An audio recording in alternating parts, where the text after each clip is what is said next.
Jemi në Gjuman e 24 me radhë, duke fol për një temë shumë të ndihshme. Për një temë që më varet suksesi dhe ardhmja jonë, dynjaja dhe ahireti ynë, ajo është familja. Ne sot kemi përzgjedh një temë më specifike për familjen, duke quajtur një martesë e mirë krijon një familje të mirë.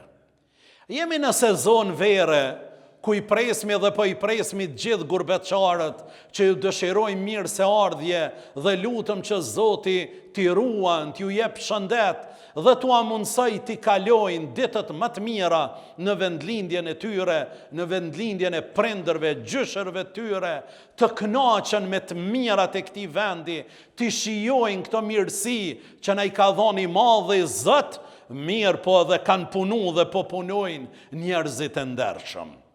Të dashurit e me, familja nuk fillon kur lind fëmiu i parë, por familja fillon atëherë kur zgjedhet bashkëshorti apo bashkëshortja.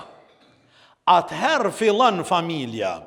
Në Islam një martesë e menduar mirë nuk është vetëm zgjidhje e zemrës, por është zgjedhje e mendjes, është zgjedhje e fesë, është zgjedhje e moralit dhe është zgjedhje e përgjegjësisë. Kush ja qëllon në martesë, ja ka qëllu në dynja dhe në ahiret.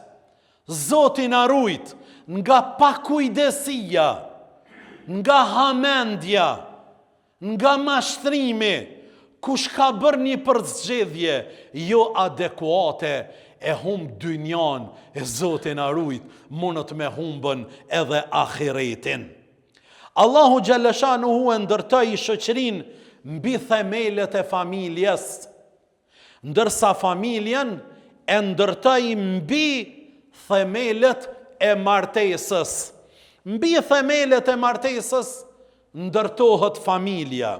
Nuk ka investim më të madh për jetën e kësaj bote dhe të botës tjetër se sa zgjedhja e bashkëshortës apo të saj, se për bashkëshortin që ja bën një zgjedhje të mirë. Nuk ka sukses më të madh, më të mirë dhe vendim më të madh për dynjan. Shumë njerëz kalojnë muaj, kalojnë duke zgjedhur një shtëpi. S'po më pëlqen që kjo e kish dritarën kështu hymje, me muj, derisa e bën përzgjedhjen e një shtëpie. Me muj e me javë, derisa ta bën përzgjedhjen e një makine, një veture, që don me ble për vete dhe për familje. Sa tregun shkon. Vesh në internet rren duke lypën do thot vetura, derisa ta bën përzgjedhjen adekuate. Ndërsa për të përzgjedh njeriu e jetës me të cilën do ta kaloj tër jetën, ndonjëherë po i mjafton me disa biseda, me një pamje vizuale të jashtme, dhe me një emocion të qastit. Vendosa, u fejova, u martova, gabim. Sot fatkeqësisht po shtohen divorcët.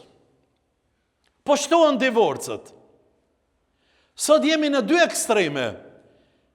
Po pakohen fejesat e martesat, e po shtohen divorcët dhe ndarjet. Po shtohen konfliktet familjare. Po shtohet mungesa e edukimit të fëmijëve dhe largimi nga vlerat islame, fetare, morale, kombëtare e mbi të gjitha njerëzore. Shumë prej këtyre problemeve nuk fillojnë pas martesës. Nuk fillojnë pas martesës, por fillojnë para saj, para se me u martu. Në moment kur martesa ndërtohet mbi kritere të gabuara, fillojnë problemet dhe telashet. Fillojnë problemet dhe telashet. Prandaj Islami nuk na mëson vetëm si të jetojmë në martesë, por na mëson se si ta zgjedhim atë. Si ta zgjedhim, o ti djali i ri, dhe o ti vajzë e re. Na mësojnë ulemaja e këtij dinit islam, duhesh të dish për të gjithçka, edhe notat në klasën e parë, çfarë i ka pas, duhesh mi ditën. Pastaj me i thonë po, me ja falë nderin tënd, moralin tënd, edukatën tënde, formimin tënd, do të thot dikujt. Martesa nuk është vetëm bashkim i dy personave, por është bashkim i dy familjeve, shkollë dhe edukat për breza, vend ku ndërtohet besimi, morali dhe karakteri i familjes. Nëse martesa është e mirë, familja ka me kone qetë dhe e mirë. Fëmijët rritën me edukat, shoqëria për çdo ditë forcohet. Nëse martesa ndërtohet mbi pasione, mbi interesa dhe në pamje të jashtme, pa kritere fetare morale, pasojat shpesh zgjasin me dekada, me vite po zgjasin. Po si bre djallë ti e bone, vallaj hoqë u mashtrova bre, unë pëlqej farte, 1,78 cm. Dashurit e mi, nuk duhet kriter i përzgjedhjes vetëm ana e jashtme, duke mos e mohu absolutisht. Mirë po mas pari prejardhja, karakteri, formimi, vizioni saj për jetën, sikur që edhe ajo duhet përket një përzgjedhje për djalin. Në kohën e sotit vërejmë një fenomen shqetësues. Shumë të ri kur të zgjedhin bashkëshortin apo bashkëshortën pyesin: a ka pasuri? A jeton jashtë? Çfarë veture ka? Sa ndjekësi ka në Instagram, në Facebook, në TikTok apo në Twitter? Sa ndjekësi ka? Por rrallë ndëgjojmë: a ishe namazit, ba ishe namazit ajo. Si është sjellja saj, apo i ti? Si është morali ti, apo i saj? A respekton aja prindrit e vetë mas pari? E ky djali, a i respekton mas pari prindrit e vetë? A është i ndershëm apo e ndershme? A do t'jetë prindi mirë kë për fëmijët e mi? Apo kjo, a do t'jetë none mirë për fëmijët e mi? Ja, këto biseda nuk po bisedohen. Këto janë bisedat imediate. Dhe këto janë bazike, dashurit e mi. Bazike. Shumë martesa sot ndërtohen mbi emocion të çastit dhe jo mbi parimet e përhershme. Shpesh kriteret fetare, kombëtare, njerëzore po konsiderohen dytësore. A behoq, fetare, kombëtar, pa le, u kry lufta, ma bajken joni, u kry lufta, u gjëfeni. Psa kombëtar du të më konë, vesh luft du të më kona. Ndërsa pikrish këto janë themelet që mbojnë familjen kur të kalojnë vite sprova.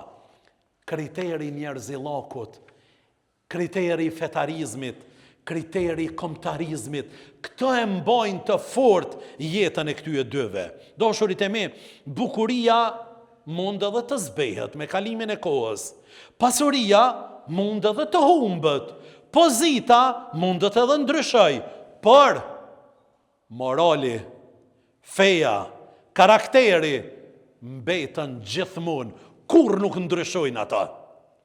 Për këtë Zoti Dhul Xhelal thot në Kur'anin fammadh: të këqenjët janë për të këqenjët, dhe të këqijat janë për të këqenjët, ndërsa të mirët janë për të mirat, dhe të mirat janë për të mirët. Sot më shumë njeriu, sa më shumë njeriu ta përmirësoj vetën, aq më shumë meriton një bashkëshorte të mirë. A dënë me pas një bashkëshorte të mirë? I rije, halo, nështë asje përmirësoj vetën. eduku e vetën, formu e vetën, përkushtoju Zotit, përkushtoju familjes. Allahu komë të asjel një bashkëshorte yll. Ama kur nuk ju përkushtosh vetës, kur nuk interesosh në formimin intelektual e imanor e ekonomik, mos pret. Hajna është a fortuna, mundet më cilë diçka, mirë po lumturi, jo do thot me e pasën. Për këtë doshurit e me krejt në fund, shiqani profeti Muhammed, alayhi salatu wassalam, se çka thot. Gruaja martohet për 4 gjëra, e para, për pasurinë e saj, për prejardhjen e saj. Këni po do thot, po unë si jam t'ja morë nonën, o fabrikës shka të shtin. Për prejardhjen e saj, për bukurinë e saj, dhe për fejnë e saj. E në fund të jep vullën, për zgjedha ata që janë fetare, 2 durt kemi pas të lumtura. Për zgjedha ata që e beson se Zoti është duke e përcjell. S'ka më ta humb moralin, s'ka më ta humb pasunian, ka më ta edukuan familjen, ka më ta nderu familjen, ka më të bo që ti më undi gjithmonë bës, dhe gjithmonë i disponueshëm, dhe gjithmonë i pashëm dhe i gëzuar. Profeti Muhammed thëjke, kur t'ju vi dikush, kur t'vjen i mset, me ja u kërku dorën e vajzës t'juj, kur t'ju vjen dikush, mas pari ju vjen edhe pyetni për fejnë e tina dhe moralin, cilin jeni të knoqur, martojeni. Sot është problem edhe disa fetar, babalar, jepja mërë sa është fetar, djali mirë është komtar, është njëri familjar, hoq ku punon, sa pare i ka në bank, qëfar ke rivëzit, qëfar shpije ka, a jeton me prind, apo pa prind, mani mëre, Zoti po thot Muhammed Mustafaja, a është i lidhur me Zotin, po, valloj jep një akti, pse? Nëse nuk e bëni këtë, do të ketë sprova dhe prishje të madhe në tokë. Aliu radiallahu anhu nuk ishte pasuni, por Muhammed Mustafaja ja vlerësoi moralin dhe fejnë dhe besimin e tij. E martoi, ja dha vojzën Hazreti Fatimën. Mirë, po nga këta 2 lindën Hasani dhe Huseini, që do të jenë ata 2 prisit e rinijës në xhenetet e të madhit Zot Dhul Xhelal. Khadijja, para shpalljes, para se mu bo Muhamedi profet, e martoi Muhamedin alayhi salatu wassalam, për shkak besnikërisë, moralit dhe ndershmërisë që e kishte Muhamedi alayhi salatu wassalam. Ibn Qayyim i thot, kush neglizhon zgjedhjen e bashkëshortës së mirë, ai ka neglizhuar një nga shkaqet më të mëdha të lumturisë ose mjerimit të jetës. Kush neglizhon për zgjedhjen e bashkëshortës mirë, s'ka kur far kriteri. Ai ke po janë po thot, veç inshallah femën qellën uç. Kur far kriteri. Ky ja ka bo për hajr vetvetes, mjerimin e jetës ja ka boan. Hasan el Basri u shpyt një ditë, tha, kujti ja jap vojzën time? U shpyt, su ku na pyesin, kujna me ja dhon vojzën time? E tha, martoje me atë që ja ka frigën Zotit. Pse? Nëse e don, gjithmonë do ta nderoj edhe respektoj. Po nëse do t'i filloj me mungu dashuria, kur nuk ka me i bon zullum dhe pa drejtësi. Abdullah ibn Mesudi thot, njeriu duhet të zgjedh me kujdes se kujt ja beson fen, nderin dhe familjen. Dashurit e me, zgjedhja e gabuar mund të sjell vite pendimi. E keni po, dikush që më tha njani, hoq tha një herë, nuk e kum dëgju babën tim, 42 vite kum vujt. Më ka thonë baba jam, mos e merë këta. Tha une kam fiksu mendjen edhe e kam marë. Pashat madhe në Zot, mas 42 vite janë shkurërizu, edhe pse fëmit i kanë të martum, edhe fëmin e fëmive. Tha njëherë nuk e kum dëgju babën, 42 vite mjerim. O i rini, ndëgjani prindërit, se janë modeli më i mirë për mu të ndëgju. Këta kanë diplom të jetës, këta kanë kritere të jetës, këta kanë kalu në për sfida të shumëta, këta e kanë kalu edhe moshën tonë e kanë kalu, dhe din çka kërkon jeta, baba dhe nona e kanë me bon për zgjedhjen më të mirë për vajzën a për djalin. Allahu na përdor për hajër dhe për të mirë. Walhamdulillahi Rabbil Alamin.